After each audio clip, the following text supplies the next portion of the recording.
FeedingTube time!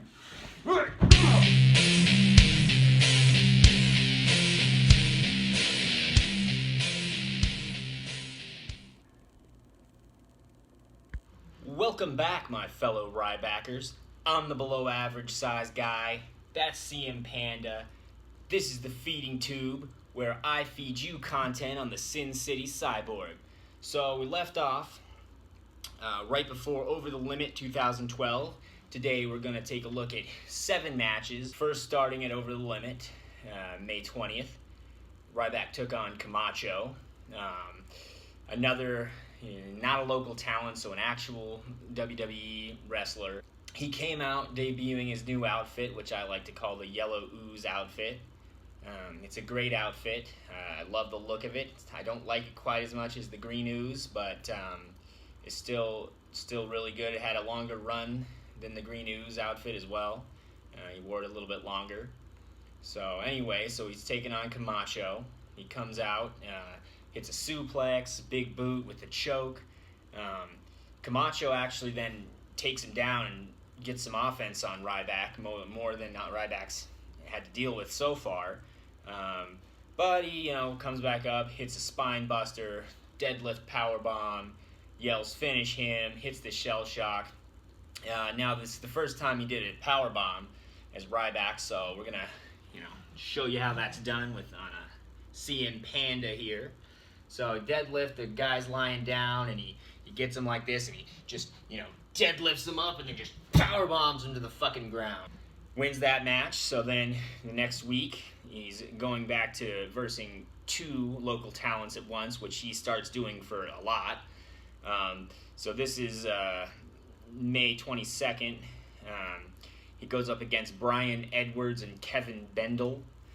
He gets a big boot with steps on their throat, chokes him, does a deadlift powerbomb with one guy and hits the other guy with him, while he's holding him up, and then power bombs him down. Does a spine buster to the other guy, followed by another deadlift power bomb. Winds up and hits the meat hook. I'm pretty sure he yells finish them in this match. Then this is the first time he does a double shell shock where he puts both guys on his back and drops him. And he starts doing this, 1 to 2 times a week. But this is the first time he did it. And I mean, people in the crowd were bowing down. It gave me chills. It was great. Also, it should be noted that one of his eyes was all red and fucked up. I don't know, for whatever reason, he had a fucked up eye a couple times. It was all red. After the match, he yells, still hungry. He yells, feed me a bunch of times after this match. Anyway, so now we're on to May 29th, where he takes on Chris Lyons and Ryan Shelton. Excuse me. Gives a big boot to one of the guys while he's holding the other one. Does the old over-the-shoulder spinning power slam. We get to see a deadlift powerbomb again, where he hits one guy with the guy he's holding up, and then he picks him up for a second deadlift powerbomb. Winds up the meat hook, hits that meat hook to one guy. Now he hits the other guy with what I believe is called an uranagi. So we're gonna show it on CM Panda. He gets him up like this. It's gonna be a little difficult to show. Let me bend down here.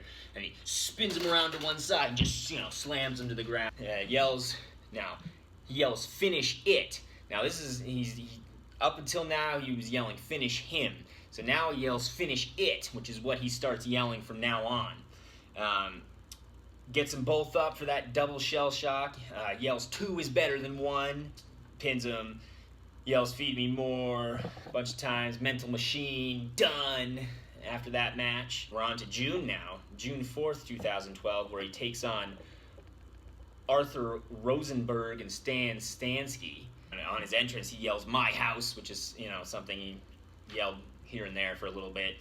Michael Cole on the announcing team calls him during this match a wrecking machine and also a demolition ball, which will lead to his nickname he gets, which is the human wrecking ball. He military presses one guy up and throws him. A standing delayed vertical suplex. First time he does that. So basically, he just gets him up for a suplex, but he holds him up there for a long time and then drops him back.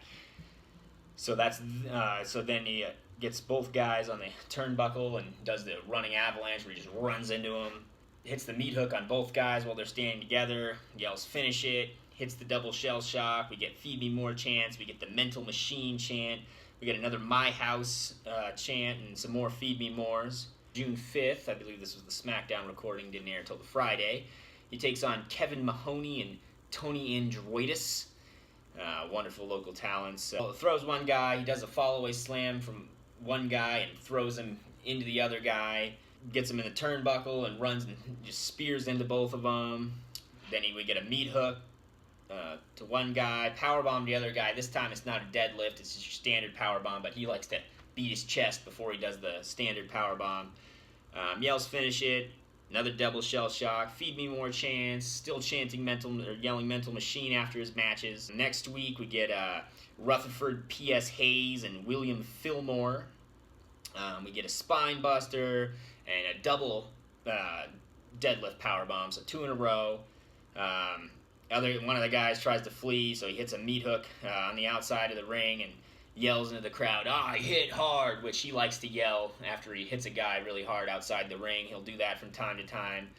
Military presses him back into the ring. Finish it.